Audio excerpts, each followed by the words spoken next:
안녕하세요. PP 채널입니다.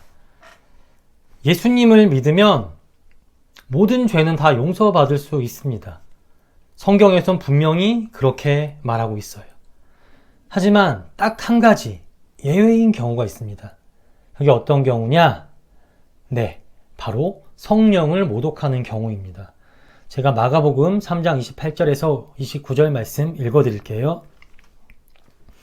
내가 진실로 너희에게 이르노니 사람의 모든 죄와 모든 모독하는 일은 사하심을 얻되 누구든지 성령을 모독하는 자는 영원히 사하심을 얻지 못하고 영원한 죄가 되느니라. 아멘.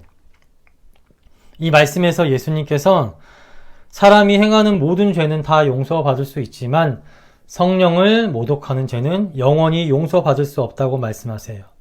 즉, 성령을 모독하는 죄는 절대 용서받을 수 없는 죄입니다. 그러면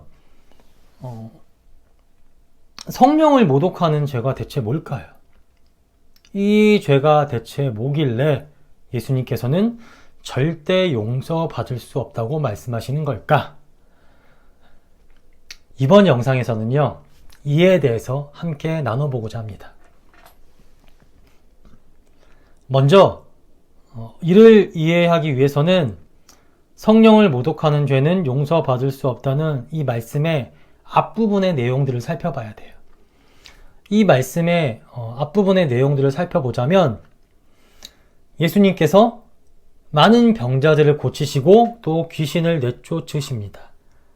그런데 이러한 예수님의 모습을 보고 당시 유대교 종교 지도자들이 이렇게 말을 해요.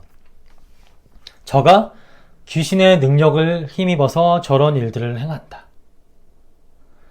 이러한 그들의 주장에 예수님께서는 두 가지 이유를 대시며 반박하십니다.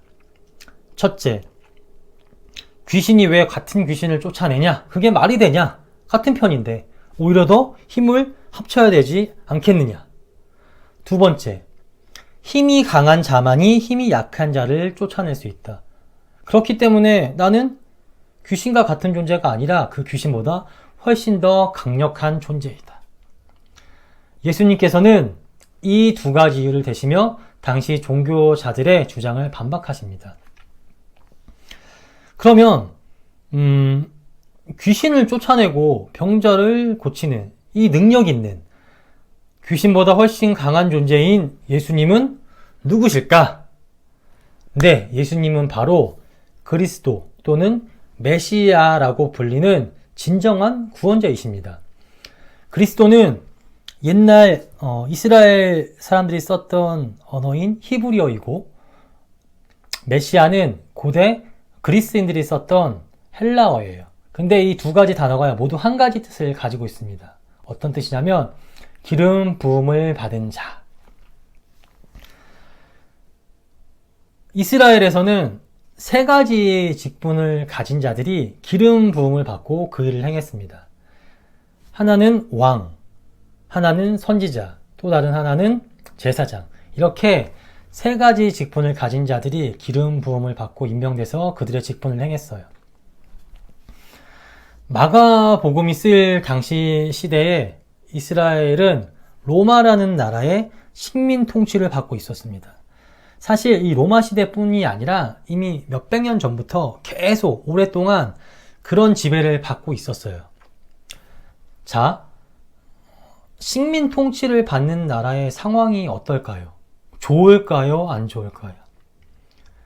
두말할 것도 없이 매우 안 좋을 수밖에 없습니다. 왜냐하면 식민 통치를 하는 나라가 경제적으로 또 정치적으로 그다음 신앙적으로 그다음 문화적으로 민족적으로 억압하기 때문이에요. 그렇기 때문에 통치를 당하는 나라는요, 어려운 삶을 살 수밖에 없어요. 그래서 이스라엘은 자기들을 이런 상황에서 구원해줄 강력한 힘을 가진 왕 같은, 또 하나님의 말씀을 통해 자기들을 구원해줄 선지자 같은, 그리고 성전의 제사들을 다시 회복시켜줄 제사장 같은 그런 메시아를, 그런 구원자를 간절히 기다려왔어요. 그래서 이 구원자를 메시아 또는 그리스도라고 불렀습니다. 기름 부음 받은 자들이 하는 세 가지 직분의 역할을 모두 다 이루실 구원자이기에. 당시 이스라엘 사람들은 이 메시아 또는 그리스도라고 불리는 구원자가 오면 아주 특별한 능력을 행할 거라고 생각을 했어요. 어떤 능력이냐면 죽은 자를 살리고 귀신을 쫓아내고 병자를 고치고 기적을 행하는 이런 특별한 능력을 행할 것이라고 생각했습니다. 근데 이러한 능력을 행하는 자를 우리가 성경에서 봤어요. 그죠? 누가 이런 일을 행했습니까? 네, 바로 예수님께서 모두 다 행하셨습니다. 그렇기에 예수님께서 병자를 고치고 귀신을 쫓으셨던 이런 능력들은 자신이 사람들이 기다리고 있던 진정한 구원자이심을, 그리스도이자 메시아이심을 알려주는 것이었습니다. 자신이 진정한 구원자가 되심을요 나타내고 증명하는 거였어요. 너도 예수님처럼 병자를 고칠 수 있어, 귀신을 쫓아낼 수 있어, 이런 것을 우리에게 말하는 게 아니라 이런 능력들을 통해 예수님께서는 자신이 진정한 구원자임을 당시 사람들에게 보여주시고 알려주셨던 거예요. 그런데 당시 유대교 종교 지도자들이 이러한 예수님을 보고 귀신의 능력을 통해 행한 것이다 라며 예수님을 거부하고 모독해버립니다. 예수님을 인정하지 않았던 거예요. 즉 예수님을 믿지 않고 완전히 배척을 해버린 것입니다. 이게 성령을 모독하는 죄는 사함을 받을 수 없다는 말씀 전에 나오는 내용들입니다. 이러한 내용들 다음에 예수님께서는 사람이 육체적으로 행한 모든 죄는 다 용서받을 수 있으나 성령을 모독하는 죄는 절대 용서받을 수 없다라고 말씀하세요. 이를 통해 우리가 추측해 볼 수 있는 것은 성령을 모독하는 죄와 예수님을 믿는 문제가, 그분의 사역을 믿는 문제가 서로 긴밀하게 연결되어 있다는 것입니다. 이게 무슨 말이냐면 예수님이 행하시는 구원 사역과 병자를 고치고 귀신을 쫓아내는 모든 사역들은 전부 다 예수님의 사역이죠. 하지만 동시에 예수님과 함께 계시는 성령님의 사역이기도 합니다.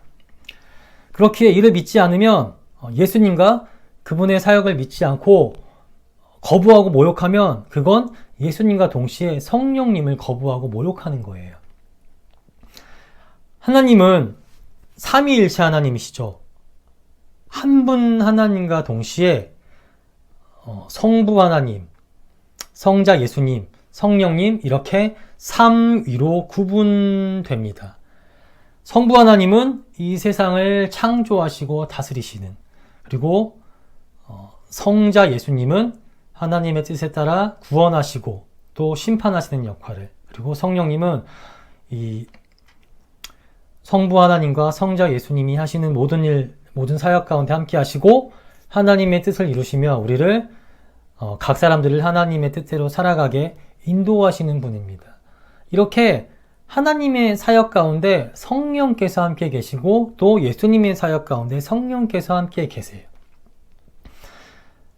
성령께서 예수님이 병을 고치고 또 귀신을 쫓아내는 사역 가운데 함께 계시며 성령님의 역사심에 따라 예수님께서 이런 사역들을 감당하셨던 겁니다.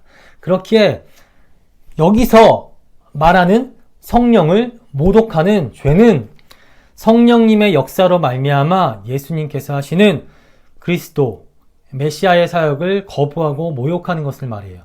좀 더 쉽게 말하자면 예수님을 믿지 않는 것, 예수님을 거부하고 모독하고 조롱하는 것을 뜻합니다. 이러한 죄는요, 절대 용서받을 수 없습니다. 그렇다면 왜 이 죄는 용서받을 수 없을까요? 그 이유는 회개를 할 수 없기에.